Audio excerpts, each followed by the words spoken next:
Hey, good day, YouTube.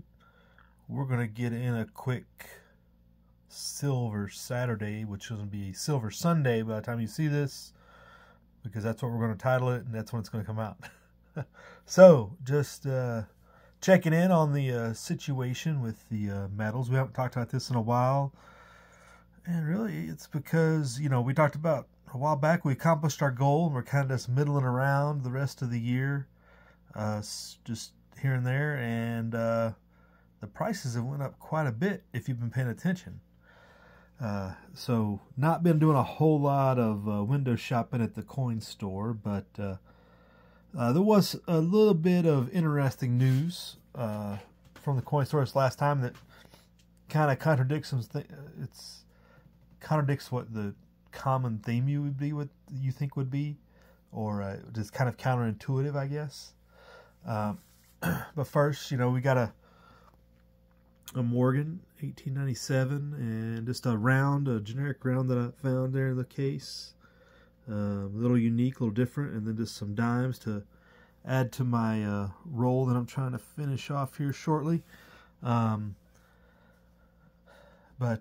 real simple, but the coin shop was busy. People walking out, people walking in, all even silver has just popped up in the last couple weeks. People still shopping. Quite a bit, it seems like, too. The silver dollars were pretty short-handed, and they said that they had been pretty much selling a lot of those. And constitutional silver, 90% was selling pretty well, it seemed like. They've been buying, like that right there, a lot of generic silver. They've been buying. A lot of people that's what the people are bringing in. They're bringing in their generic rounds they've had for years or whatever it seems like. And so that's kind of what that interesting bit of information was. So that's what people are selling off. They're selling off their rounds, which makes sense. If you're going to have something, you want to get some money, you want to do something with your silver, that makes sense of what you would sell, right? But of note, in particular, they said they had sold, somebody came in and bought, I'm not going to get the right number, but a significant amount of gold. And I want to say it was 20, I'm probably wrong, but they said somebody had come in and bought 20 ounces of gold, which just kind of baffled me at all-time highs. But like we talked about, or we've talked about, I don't know if it's been a while, $3,000 is a solid price point in the near future. $5,000 for a long-term target, no problem, hands down. Like we talked about back in the spring, we may never see below 2,000 again in our lifetimes, unless I should caveat that with, it could go below 2,000 in the paper market, but you will never be able to buy it physically for that under the current fiat regime. Under the current fiat dollar system, never going to go back down under that. They'll have to restructure the whole currency before that changes. My prediction.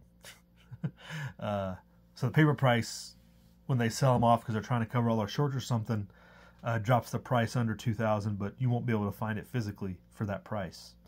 So that's my call. That's my prediction.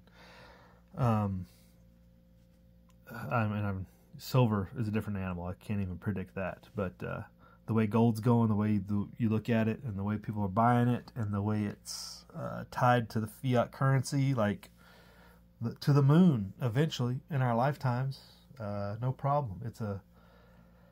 That's where your savings value is going to be.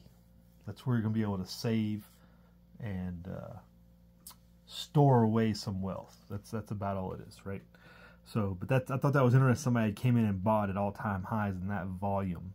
It's not like you're slowly, incrementally just moving up as gold moves up. They're, boom, all in. Or maybe it's somebody that has enough cash to throw around that it's not all in, it's just another buy. But that was unusual, I thought. And they usually don't talk about, they might sell an ounce or two here and there, every day or something. But Like somebody come in and bought a significant amount just that week. So I thought that was interesting. I wanted to share that, and just you know, still doing the things here with a little bit of something of note. I don't know if I talked about this, but my Morgan dollars and my silver dollars don't count against my stack. My silver dollar collection is completely off the books as far as savings account number wise, but they're obviously still there if I needed them. But I don't count them in any type of fashion. I just try to collect each year, each mint mark to a certain degree. I want to have a real challenge, would have to get the real rare ones, but we'll see what happens when that day comes around, because I haven't gotten to a real rare one yet. So we'll see if I ever get to that point in my collection, because there's like 300 and some odd different years and mint marks. So it could be a while before you get to those like top 50 or something. I mean, all the Carson cities are rare, so that right off the top, you know, is a challenge. You know, you're looking at easily $100 plus. I think it's even more than that. They used to have a grab bowl of Carson City Morgans at the one coin shop for $100, and that was 7-8 years ago. And I don't think you can get them for less than that now, or more. It's going to be significantly more than that. It's probably pushing 200 now, the way things have been going. So limiting out ever getting one of those. But so that's about it for YouTube for that. Just stay paying attention. Interesting the way things have went down this week. Oil dropped quite a bit, and there was who was talking about it? Just how there might be a little bit of collusion going on between Saudi Arabia and the States. And with all the backstopping of the economy of things, that Saudi Arabia is just cutting us a break by upping production and dropping that price like that. Is it tied to the election? Is it political? Who knows? The gas prices haven't made sense in quite a while. Oil prices almost less so. It's like the one commodity that's really like not making sense, unless it's just recessionary and prices have to go down because people can't afford it. Maybe that's the answer. So y'all be good, YouTube. Stay in touch. Prep hard. Live free.